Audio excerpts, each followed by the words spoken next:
December 23, 2024. My phone buzzed during a conference call with our Singapore office.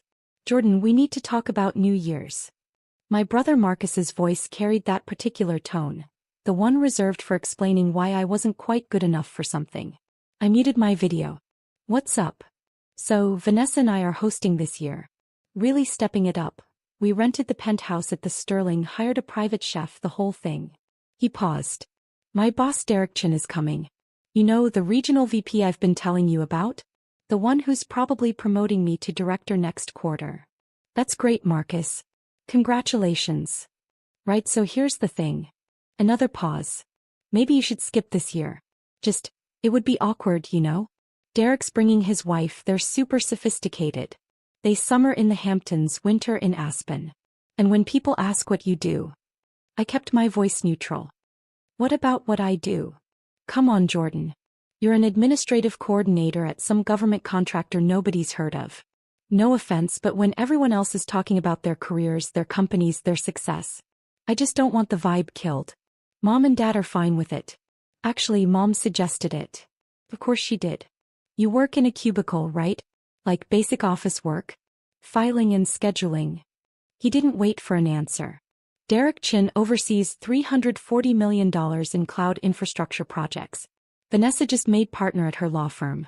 My college roommate sold his startup for $80 million. Your job would just be embarrassing. Through my office window I could see the Washington Monument. My assistant knocked softly, holding up a folder marked Classified Top Secret. I understand, I said quietly. You're not mad. No, Marcus. Have a great party. You're the best little brother. We'll do something in January, just us. Maybe grab burgers or something low-key. I ended the call and unmuted my video. Apologies, everyone. Where were we on the Malaysian government contract? Let me take you back 3 years to help you understand how we got here. I graduated MIT at 20 with degrees in computer science and electrical engineering. Not because I was some prodigy, I just tested out of prerequisites and took heavy course loads. While Marcus was pledging his fraternity and networking at Mixers, I was building quantum encryption algorithms in the lab. Marcus went to a state school. Good grades, better social life, excellent at managing impressions. After graduation he landed at CloudSync Solutions, worked his way up to senior solutions architect. Made decent money, probably $140,000 base, maybe $180,000 with bonuses. Bought a nice condo. Leased a BMW 5 Series. Mom loved reciting his achievements. Marcus just closed a deal with a Fortune 500 company. Marcus is being considered for director. Marcus takes such good care of Vanessa. They're looking at houses in Bethesda. When I graduated, Mom asked, "So what kind of job are you looking for? Something with good benefits? Maybe government work since you can't really handle corporate pressure." I'd already had 6 offers. Lockheed Martin wanted me for weapons systems. Northrop Grumman offered $180,000 starting for satellite communications. Google wanted me in quantum computing. Instead, I accepted a position at Cipher Dynamics, a defense contractor nobody's heard of because we don't advertise. My title: Administrative Coordinator, Technical Services Division. My actual job: designing unhackable communication systems for people whose names you'll never know. My starting salary: $240,000 base. Plus stock options.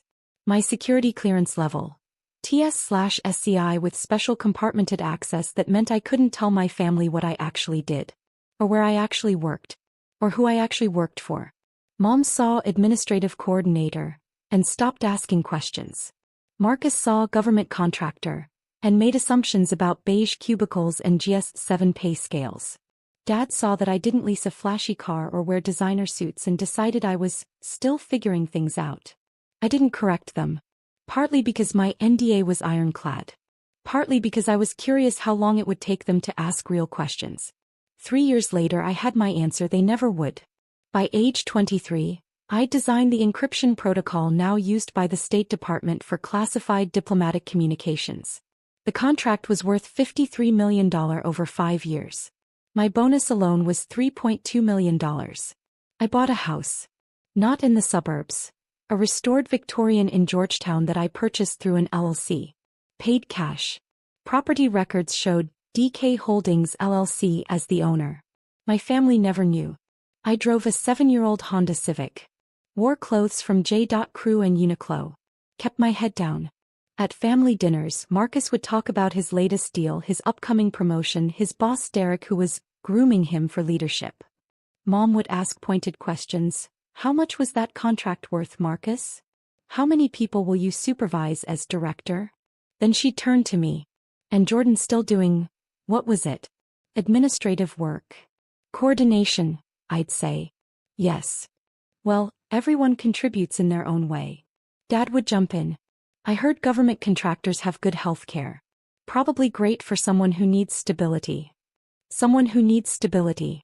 Translation. Someone who couldn't cut it in the real world. Last Thanksgiving, Marcus brought Derek Chin to dinner. Derek was exactly what you'd expect. Sharp suit, firm handshake, commanding presence. He'd spent 20 minutes discussing CloudSync's expansion strategy, their new partnership with Microsoft, the innovation pipeline. And you, Jordan? Derek had asked politely. What do you do? I work for a government contractor. Technical coordination. That particular that meant the conversation was over. Important work, I'm sure. Marcus had actually winked at Derek. A wink that said, yeah, my little brother's not quite at our level. I'd excused myself, went to the bathroom and checked my phone. Email from the Director of National Intelligence. Protocol approval confirmed. Deployment to all agencies by Q1. Exceptional work. I'd washed my hands and returned to hear Marcus explaining to Derek why some people are built for entrepreneurship and leadership, others are better suited for supporting roles. December 24th, Christmas Eve. The family gathered at my parents' house in Silver Spring. Marcus arrived in his leased BMW with Vanessa, both dressed like they were attending a yacht club dinner rather than a family holiday. Jordan. Mom hugged me. I'm so glad you understood about New Year's. Marcus explained. He did. It's just, Derek is very important to Marcus's career. And you know how these corporate types are. They judge you by association. Having someone there who's just doing basic administrative work. I understand, Mom. Dad clapped me on the shoulder. Maybe next year you'll have something better to talk about. Have you thought about going back for an MBA? Marcus's connections might be able to help you get into a decent program. Marcus's connections. I had 3 graduate degrees I'd never mentioned. MIT had offered me a full doctorate with funding. I turned it down for the job. Dinner was the Marcus show. His upcoming promotion. The Sterling penthouse rental, $8,500 for one night, which he mentioned twice. The private chef, another $3,000. Derek Chen's importance, mentioned at least 8 times. The guest list, all high achievers naturally. We even hired a professional photographer, Vanessa added. For social media. You know how important personal branding is. I'd nodded along, eating turkey, letting them perform. After dinner, Marcus pulled me aside. You're really okay with skipping New Year's? Absolutely. Because I can feel you being weird about it. I'm not being weird, Marcus. I hope you have a great time. He studied my face. You know what your problem is. You never pushed yourself. You took the safe route, government job, steady paycheck, no ambition. Look at me, I took risks, networked, climbed the ladder. That's the difference between us. I could have told him that the government contractor nobody's heard of had $2.8 billion in active contracts. That my current project was designing the communication infrastructure for a classified satellite network. That my stock options were worth $12 million investing next quarter. Instead I said, you're probably right. He'd smiled, satisfied. I'm telling you this because I care. Maybe the new year is when you finally push yourself. December 31st. While Marcus hosted his party at the Sterling I worked, our Singapore office needed approval on protocol modifications. There was a deadline issue with the Australian Defence Force contract. And I had a board meeting scheduled for January 3rd that needed preparation. Yes, board meeting. Because 2 years ago, Cipher Dynamics had promoted me to Chief Technology Officer. At 23, I became the youngest C-suite executive in the defense contracting sector. My salary jumped to $480,000 base. My total compensation package, including stock and bonuses, was $2.1 million annually. I also joined the board of directors. Not as an observer. As a voting member with equity stake. I hadn't told my family. Partly because of the security clearances, I genuinely couldn't discuss most of my work. Partly because I was conducting an experiment. How long could successful people who claimed to love me remain completely incurious about my actual life? 3 years. The answer was 3 years. At 11:47 p.m. my phone buzzed.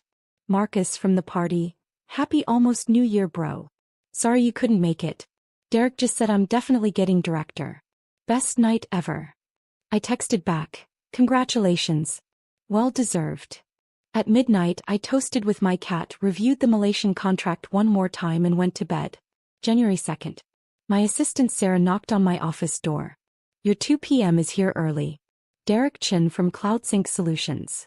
I looked up from the classified brief I was reviewing. Derek Chin. Sir. He's your brother's boss, right? He seemed anxious when he saw the board meeting agenda and realized you're the CTO he'd be presenting to. Give me 5 minutes. Offer him coffee. I pulled up CloudSync's file. They were pitching to become our cloud infrastructure vendor. A 3-year contract worth $127 million. Derek Chin was leading the pitch. He'd scheduled this meeting 6 weeks ago, long before Marcus's New Year's party. I checked the materials Derek had submitted. Impressive presentation. Solid technical specs. Competitive pricing. But I'd also done my homework on CloudSync security protocols. There were gaps. Significant ones. Nothing that would matter for a regular commercial client, but for classified defense work? Unacceptable. I buzzed Sarah. Send him in. Derek Chin entered my office with the confidence of a man who'd closed deals with Fortune 500 companies. He wore a $3,000 suit, carried a leather portfolio, extended his hand with a practiced smile. Mr. Kim, thank you for... He stopped. His eyes went from my nameplate, Jordan Kim, Chief Technology Officer, to my face. The color drained from his skin. You're Marcus's brother. I am. I gestured to the chair. Please sit. I've reviewed your proposal. He didn't sit. He stood frozen, processing. The New Year's party, he said slowly. Marcus said his brother worked in. He said you were an administrative coordinator. I got promoted. To CTO. 2 years ago. Derek actually gripped the back of the chair for support. Marcus told me you worked in a cubicle. He said your job was embarrassing. He stopped himself. He said my job would kill the vibe at his party where you were the guest of honor? Derek's face went from pale to red. Mr. Kim, I didn't know. Marcus never mentioned that you were. Why would he? I'm just his little brother who took the safe route. No ambition, remember? I need to sit down. I let him. Poured water from the pitcher on my desk. Waited while he composed himself. Should we discuss your proposal? I asked. Mr. Kim, I'm so sorry. If I'd known that you were. Derek. I used my boardroom voice, the one that made generals listen. The party doesn't matter. Your proposal does. And unfortunately, I've identified 17 critical security vulnerabilities in your infrastructure design that make CloudSync unsuitable for classified defense contracts. His face fell further. 17. I turned my monitor so he could see my notes. Your encryption protocols are industry standard for commercial use. But we're not commercial. We handle communications that, if compromised, could destabilize governments. Your multi-factor authentication is good. Ours needs to be unhackable. Your data segregation is acceptable. We need absolute compartmentalization that your current architecture can't provide.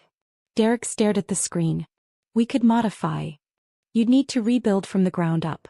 The cost would eliminate your competitive pricing.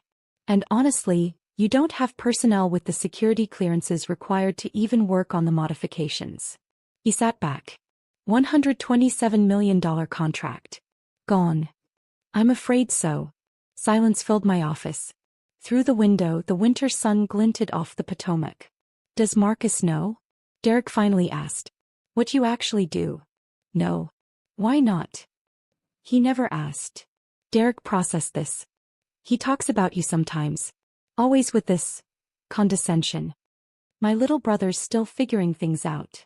Some people peak in school but can't handle the real world. We all thought, you were struggling. I know what you thought. Mr. Kim, I need to tell you something. Derek leaned forward. Marcus has been positioning himself for director. Part of his pitch to me was that he comes from a family of high achievers, that success is in his DNA. He specifically contrasted himself with you. Said having a brother who settled for mediocrity made him even more driven to excel. Used me as a cautionary tale. Perfect. He also, Derek continued, looking deeply uncomfortable, told me that he sometimes gives you career advice. Tries to inspire you to aim higher. He did mention an MBA program. Jesus. Derek put his head in his hands. Mr. Kim, Jordan, I'm so sorry. The way he talked about you at dinner, at the party, in the office. If I'd known you were a C-level executive at one of the most elite defense contractors in the country, you would have what? Treated me differently. I would have stopped him from being so publicly disrespectful to someone who's accomplished more by 23 than most people do in entire careers. I almost felt bad for Derek. He looked genuinely mortified. Here's what's going to happen, I said. I'm rejecting CloudSync's proposal. It's not personal. Your security architecture genuinely doesn't meet our requirements. I'll send you detailed notes on why. Maybe you can use them to improve for other clients. I understand. As for Marcus, that's between me and my family. What happened at your New Year's party, what he said in your office, that's not your responsibility. But the promotion he's expecting, is that based on merit or on assuming he'd bring in this contract? Derek winced. Partly the contract.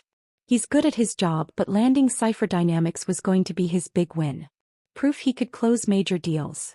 Then evaluate him on his actual merit, not on a contract he didn't close. Fair enough. Derek stood. For what it's worth, I think your brother is about to learn a very hard lesson about assumptions. January 3rd, 2 p.m.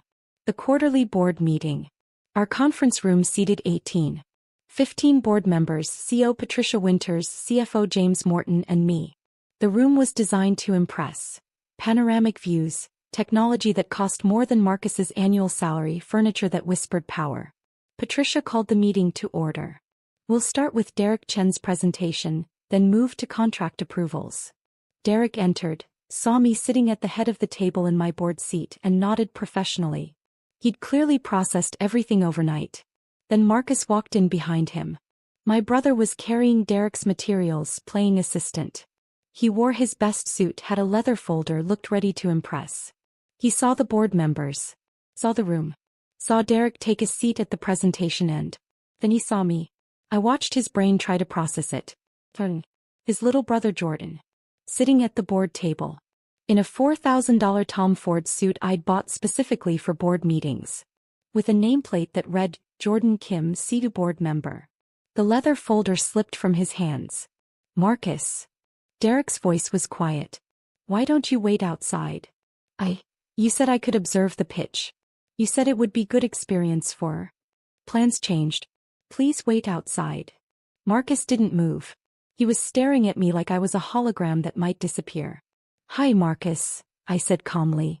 You work here? I do. You're on the board? I am. Patricia intervened. Mr. Kim, is there a problem? No ma'am. Derek, should we proceed? Derek's presentation was professional despite the circumstances. He acknowledged that CloudSync's current infrastructure didn't meet our security requirements. He thanked us for considering them. He accepted the rejection with grace. Marcus stood against the wall the entire time, face cycling through colors like a malfunctioning traffic light. When Derek finished, Patricia said, "Thank you for your time. Jordan will send detailed technical notes." As they left, Derek put a hand on Marcus's shoulder, guiding him out. My brother looked back at me once, his expression unreadable. The meeting continued. We approved the Malaysian government contract, $340 million over 7 years. Discussed the Australian Defence Force expansion. Reviewed my proposal for a new quantum-resistant encryption protocol that would cost $89 million to develop but could be licensed to allies for potentially $2 billion in revenue. Patricia asked me to stay after. That was your brother? Yes, ma'am. The one who told Derek you were an administrative coordinator? Word traveled fast. He wasn't wrong. I was an administrative coordinator. I just progressed. She smiled slightly. Jordan, you're the youngest CTO in defense contracting. You hold patents on encryption systems used by 14 allied governments. Your work is literally keeping people alive in war zones. And your family thinks you work in a cubicle. They never asked what I actually did. You never told them. No, ma'am. Why not? I thought about it. I wanted to see if they loved me enough to be curious. Turns out the answer was no. Patricia, who'd served as deputy director of the NSA before joining Cipher Dynamics, nodded slowly. My father told me women couldn't handle executive pressure. When I made deputy director, I didn't tell him. I wanted him to ask about my life to show interest. He never did. What happened? He read about my appointment in the Washington Post. Called to congratulate me. I told him congratulations were 15 years too late. My phone started ringing at 4:47 p.m. Marcus, 23 missed calls. Mom, 16 missed calls. Dad, 8 missed calls. Vanessa, 5 missed calls. The voicemails were spectacular. Marcus, what the F you, Jordan? You're a CTO? You're on the board? Do you know what you just did to me? Derek is furious. He thinks I lied about you. Call me back. Mom, Jordan, Marcus is very upset. He says you embarrassed him in front of his boss. Why didn't you tell us about your job? We could have been so proud. Call me immediately. Dad, son, we need to talk about this situation with Marcus. He's saying you sabotaged his career. That can't be true, right? I didn't call back. Instead, I finished my work, had dinner with my actual friends, colleagues who knew exactly what I did and were impressed by it, and went home to my Georgetown house. At 9:30 p.m. my doorbell rang. Marcus stood on my porch, Vanessa behind him. He looked like he'd aged 5 years in 7 hours. We need to talk. I let them in. Vanessa immediately started examining my house. The original woodwork I'd restored, the art I'd collected, the furniture that cost more than her law firm's salary suggested she could afford. How long? Marcus asked. How long what? How long have you been CTO? How long have you lived here? How long have you been, whatever you are? CTO for 2 years. Lived here for 3. Been designing classified communication systems since I graduated MIT. MIT? You went to MIT? I did. Vanessa was looking at a photo on my bookshelf. Me with Patricia Winters and the Secretary of Defense at a White House ceremony. Is that the president? Former president. That was 2 years ago. Marcus sat down heavily. You let us think you were a failure. I let you assume. There's a difference. You never corrected us. Marcus, you never asked. In 3 years you never once said, hey Jordan, tell me about your actual work. You saw my title and made assumptions. You decided I was embarrassing. You uninvited me from New Year's because my job would kill the vibe. I didn't know. You didn't want to know. None of you did. It was easier to have a family failure to contrast yourselves against. I was your cautionary tale. Vanessa cut in. This is vindictive. You deliberately made Marcus look bad in front of his boss. No. Derek scheduled that meeting 6 weeks ago to pitch his company for a contract. I reviewed the proposal and rejected it based on technical security requirements that CloudSync cannot meet. That's my job. Marcus being there was coincidence. Bullshit, Marcus snapped. You knew he worked for Derek. You could have warned me, prepared me. Like you warned me before uninviting me from New Year's? Like you prepared me before telling Derek I was embarrassing? He had no answer for that. Here's what's actually happening, I continued. You're upset because your carefully constructed narrative just collapsed. The brother you used to make yourself look ambitious is actually more successful than you'll probably ever be. The job you mocked pays 4 times what you make. The life you assumed was mediocre is extraordinary. And you have to reconcile that with 3 years of condescension. Jordan. I wasn't hiding from you, Marcus. I was watching. Watching to see if anyone in this family loved me enough to ask real questions about my life. To show genuine interest. To treat me like someone worth knowing beyond your assumptions. That's not fair, Vanessa said. You deliberately deceived. I never lied once. Every single time someone asked what I did, I said, technical coordination for a government contractor. That's accurate. I just didn't elaborate because nobody asked me to. Marcus's phone buzzed. He glanced at it and went pale. Derek wants to see me tomorrow morning. First thing. Good luck with that. Jordan, please. Can you call him? Tell him this was a misunderstanding? Tell him I didn't know. Why would I do that? Because I'm your brother. Am I? Because brothers usually invite each other to New Year's. Brothers don't call each other embarrassing. Brothers ask about each other's lives. Vanessa stood. This is cruel. You're punishing him for a simple mistake. It wasn't a mistake. It was a pattern. A 3-year pattern of dismissal, condescension, and disinterest. And I'm not punishing anyone. I'm just done pretending it doesn't matter. They left. Marcus looked broken. Vanessa looked furious. I poured a bourbon, Pappy Van Winkle 23 $350 a bottle, and sat in my living room. My phone buzzed. I answered. Jordan Michael Kim, what is going on? Marcus just left here in tears. He said you've been lying to us for years. I haven't lied about anything, Mom. You let us think you were struggling. You let us worry. You never worried, Mom. You were embarrassed. There's a difference. How dare you? Mom, when's the last time you asked me about my day? My work? My life? Not made assumptions, actually asked. Silence. You can't remember because you never did. For 3 years, you've been content to believe I was your disappointing son. It made Marcus look better by comparison. It made you feel like at least one of your children lived up to your standards. That's not true. Then what do I do, Mom? Specifically, what is my job? You work for a government contractor. Administrative work. I'm the Chief Technology Officer of Cipher Dynamics. I design encryption systems for the U.S. government and 14 allied nations. I hold 6 patents. I have a TS/SCI security clearance. I make $2.1 million a year. I've briefed the Secretary of Defense personally. I own a $3.7 million house in Georgetown. And none of you knew because none of you cared enough to ask. I could hear her crying. Jordan, please. We didn't know. If you'd just told us. I wanted you to want to know. I wanted you to see me as someone worth knowing. But I was never going to be Marcus. The charming one, the networker, the golden child. So you wrote me off. What do you want from us? Nothing, Mom. I genuinely want nothing. I have colleagues who celebrate my achievements. Friends who ask about my work. A life you know nothing about because you never asked. I'm done auditioning for a family that already decided I wasn't worth the effort. January 4th. Derek fired Marcus. Not for the lost contract, for misrepresenting himself. For using his failure brother as a narrative tool in his self-promotion. For creating an environment where Derek had participated in mocking someone who turned out to be a C-level executive at a company Derek wanted to do business with. It showed catastrophic judgment, Derek told me when he called to apologize again. And it made me complicit in disrespecting you.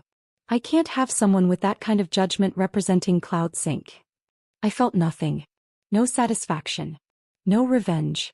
Just nothing. Mom called 6 times. Dad called twice. Marcus sent 43 texts ranging from apologetic to furious to desperate. I didn't respond. January 15th. I was offered a position as Chief Innovation Officer at Lockheed Martin. $3.8 million total compensation.